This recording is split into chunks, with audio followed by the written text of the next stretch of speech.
अस्सलाम वालेकुम everyone, welcome to the lecture box. मैं हूं गुलजार मुनव्वर। अपने आईपीपी स्टेज 1 के लेक्चर्स को हम कंटिन्यू करते हैं। आज हम स्टार्ट करेंगे पार्ट 4 अकाउंट रिलेशनशिप स्टैब्लिशमेंट, जिसके अंदर दो चैप्टर्स हैं, customer credentials and account handling in various circumstances. देखें, कस्टमर क्रेडेंशियल्स के अंदर बात भी है, कस्टमर जब अकाउंट खोलने आता है, कस्टमर जब आपसे रिलेशनशिप चाहता है तो आपने किन चीज़ों का ख्याल करना है। KYC, CDD, EDD, AML, आपका नॉन रेजिडेंट अकाउंट है, आपका हाउस वाइफ अकाउंट है, गोल्ड्समिथ है, प्रॉपर्टी डीलर्स हैं। तो इनके अकाउंट्स को खोलने से पहले आपने किन चीज़ों का ख्याल रखना है। इन सिंपल वर्ड्स, अगर आप बैंक में काम करते हैं तो KYC के हवाले से इस चैप्टर में जो है वो पूरी डिस्कशन हुई है। चैप्टर नंबर 2 की अगर हम बात करें, account handling in various circumstances, जनाब अली, अकाउंट ओपन होता है। अकाउंट ओपन होने के बाद उस कस्टमर की क्या प्रोफाइल है, क्या उसका जो वो स्टेटस है और किस तरह से वो अपने बिजनेस को रन कर रहा है, अपने अकाउंट्स में किस किस को मैंडेट दे रहा है, उसकी पावर ऑफ अटॉर्नी कब कब चेंज हो रही है, किस तरह हो रही है।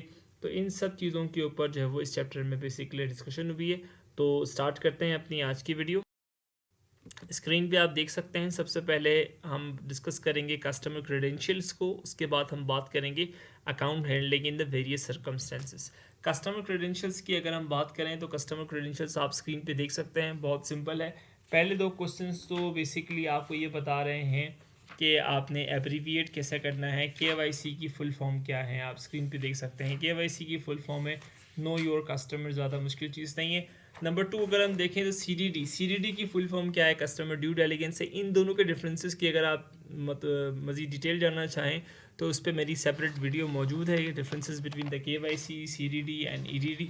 मैं इसका लिंक जो है वो स्क्रीन पे शेयर कर दूंगा, आपको आई बटन पे भी मिल जाएगा और डिस्क्रिप्शन में भी डाल दूंगा। ठीक है जनाब, अगर ना हो तो आप कमेंट कर दीजिएगा, मैं ऐड कर दूंगा। उसके बाद हम बात करते हैं EDD की बात। तो EDD की फुल फॉर्म बताई हुई इन्हेंस ड्यू डेलिगेंस। ये तो तीन चीज़ें फुल फॉर्म के ऊपर हो गई, KYC know your customer, CDD customer due diligence, EDD enhance due diligence. Question number 3 पे अगर हम आएँ, according to the SPP prudentials regulation M1, banks and dash should formulate a written KYC policy that should also be approved by its board of directors। तमाम banks को और में आ रहा है जनाब अली DFIs का मतलब होता है डिफरेंट फाइनेंशियल इंस्टीट्यूशंस। उन सब को इंस्ट्रक्शन दी हुई है बैंक्स को और DFIs को SPP की तरफ से कि आपने अपने रिटर्न KYC पॉलिसी को बनाना है, जिसको आपके बोर्ड ऑफ डायरेक्टर्स ने अप्रूव किया हुआ हो और आपके बैंक के उन एम्प्लॉयज़ को ख़ास तौर से जो KYC में डील करते हैं उनको इन चीज़ों के बारे में मनो अन पता हो 100% श्योरिटी के साथ। ठीक है, क्वेश्चन नंबर 4 हम डिस्कस कर चुके हैं। 5 पे आ जाएं। Day should be exercised when dealing with high risk customer. देखें, KYC, CDD, EDD को मैं एक दफ़ा दोबारा आपके लिए रिव्यू कर दूं। KYC कहते हैं नो योर कस्टमर, आपके पास कस्टमर आया, वो एलिजिबल टू ओपन अकाउंट है कि नहीं आपके बैंक में, उस चीज़ की एलिजिबिलिटी, उसकी NIC की एक्सपायरी, उसकी जो जॉब प्रोफाइल है या बिज़नेस प्रोफाइल है वो मैच कर रही है, वो रेडी टू ओपन अकाउंट है कि नहीं है, उसने जो जॉब प्रूफ दिया है वो वैलिडेट हो सकता है नहीं हो सकता।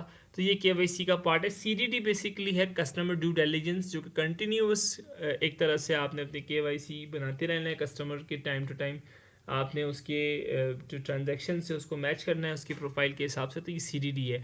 और EDD हम करते हैं हाई प्रोफाइल कस्टमर्स के, जैसे हाउस वाइफ हो गई, जैसे जो हाउस वाइफ से मुराद वो हाउस वाइफ जिसकी ट्रांजेक्शन ज़्यादा हो रही हैं, गोल्ड स्मिथ हो गए, अपने रियल इस्टेट जो एजेंट्स हैं वो हो गए, लॉयर्स हो गए। तो इस तरह के लोग EDD के अंदर आते हैं, इनकी इन्हेंस ड्यू डिलिजेंस होती है, इन पे गहरी नज़र होती है बैंक्स की।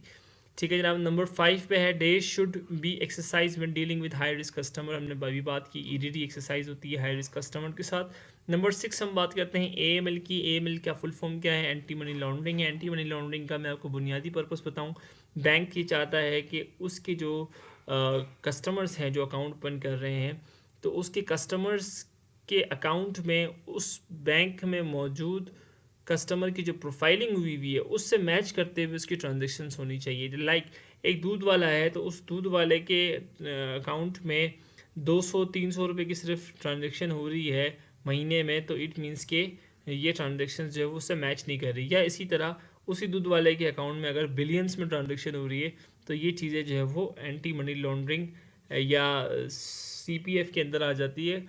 तो इन चीज़ों को थोड़ा सा जो है वो बैंक्स देखते हैं।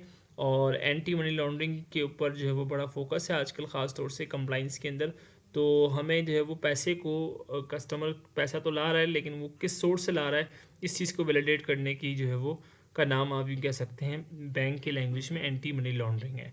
Number 7, form dash is required to be filled in case of all credit and debit transactions in private non resident rupee account. देखिए, नॉन रेजिडेंट रुपी अकाउंट के अंदर फॉर्म A7 जो है वो पहले लिया जाता था, जो नॉन रेजिडेंट FCY अकाउंट्स होते हैं। अब इस चीज़ को जो है वो ख़त्म कर दिया गया है और आप स्क्रीन पे क्वेश्चन देख सकते हैं, लेकिन ये आ सकता है, लेकिन मेरा नहीं ख्याल कि ये क्वेश्चन आएगा, क्योंकि अभी चीज़ें जो है वो अब ख़त्म हो गई हैं। नॉन रेजिडेंट डॉलर अकाउंट से जो है वो FCY अकाउंट से जो है वो ये फॉर्म साइन होता था A7, जो कि अब ख़त्म कर दिया गया है।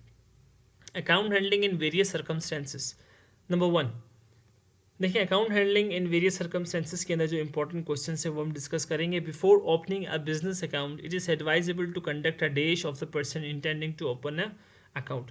कोई भी बिजनेस पर्सन आता है अकाउंट खोलने, तो हमें पहले, या कोई भी बंदा आता है अपने बिजनेस पर्पस के लिए अकाउंट खोलने के लिए, दोनों सूरतों में हमें उसका क्या करना है, मार्केट चेक करना है। मार्केट चेक से मुराद उसकी मोहल्ले के अंदर या उसकी उस एरिया के अंदर वैलिडेशन क्या है, लोग उसके बारे में क्या राय रखते हैं। 2 नंबर तो नहीं, ये अब किसकी रिस्पॉन्सिबिलिटी है, आजकल के बैंकिंग के अंदर ये रिस्पॉन्सिबिलिटी चल रही है ब्रांच मैनेजर की।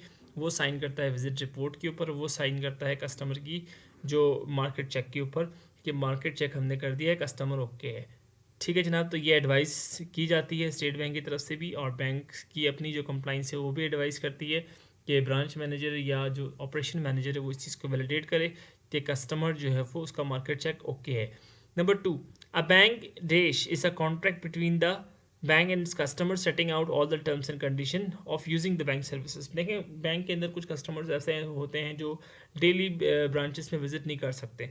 लाइक कोई बंदा बहुत ज़्यादा शदीद बीमार है, हॉस्पिटल में एडमिट है, तो उनको अपने किसी फ़र्द को यानी किसी बिज़नेस पर्सन को, बिज़नेस मेंबर को जो है वो मैंडेट देना पड़ता है कि वो उनके बिहाफ पे बैंक की सर्विसेज के लिए बैंक से रब्ता कर सके। तो वो प्रोसेस कहलाता है मैंडेट। लाइक मैं साइन तो कर सकता हूँ, लेकिन मैं बहुत शदीद बीमार हूँ या मैं आउट ऑफ कंट्री जाने वाला हूँ 2 साल के लिए, तो मैं चाह रहा हूँ कि मैं अपने ब्रदर को या अपने रिलेटिव किसी ख़ास को जो है वो मैंडेट दे दूँ, ताकि वो मेरी एब्सेंस में चेक वगैरह पास कर सके।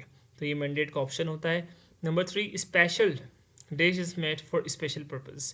पावर ऑफ अटॉर्नी के ऊपर हम आते हैं जनाब Ali. Power of attorney basically कुछ अकाउंट्स के अंदर जो है वो एक बंदा दूसरे बंदे को दे सकता है। लाइक जैसे कि ट्रस्ट अकाउंट है, उसमें एक डोनर दूसरे डोनर को जो है वो पावर ऑफ अटॉर्नी शिफ्ट कर सकता है जनाब। ठीक है, तो इसी तरह इसके अंदर कुछ पावर ऑफ अटॉर्नी जनरल होते हैं। ठीक है, कुछ पावर ऑफ अटॉर्नी जो है वो इंड्यूरिंग होते हैं। ठीक है, तो इसी में से एक पावर ऑफ अटॉर्नी है special power of attorney. Special power of attorney कुछ स्पेशल पर्पसेस के लिए दिए जाते हैं। ठीक है जनाब, तो स्पेशल पर्पसेस के लिए अगर पावर ऑफ अटॉर्नी दे रहे हैं तो उसे हम क्या नाम देंगे, special power of attorney. Number 4, do read the Clayton case in book on page number 93। Clayton case में आपको इन शॉर्ट समरी बताऊं, क्लैटन केस बेसिकली फीफो है। फीफो मींस, क्लैटन केस अब मेरे ख्याल से अप्लाई नहीं होता। क्लैटन केस बहुत पुरानी बैंकिंग का एक कॉन्सेप्ट है, जिसमें ये है कि जो बंदा पहले पैसे लाएगा तो बैंक जो है वो पहले वाले पैसे को निकाल के आगे जो लेने के लिए विड्रॉ करने बंदा आया उसको देता है। तो ये क्लैटन केस भी मेरे ख्याल से इतना इंपॉर्टेंट नहीं है IBP के एग्ज़ाम्स के लिए। तो होपफुली आपको ये चैप्टर की समरी भी समझ में आ गई है और चैप्टर को भी हमने ओवरव्यू कर लिया है। कोई क्वेश्चन हो, कोई बात ऐसी हो जो आप ऐड कर सकते हैं तो कमेंट में लाजमी लिखिएगा। चैनल को लाजमी सब्सक्राइब कीजिएगा। थैंक यू, अल्लाह हाफ़िज़।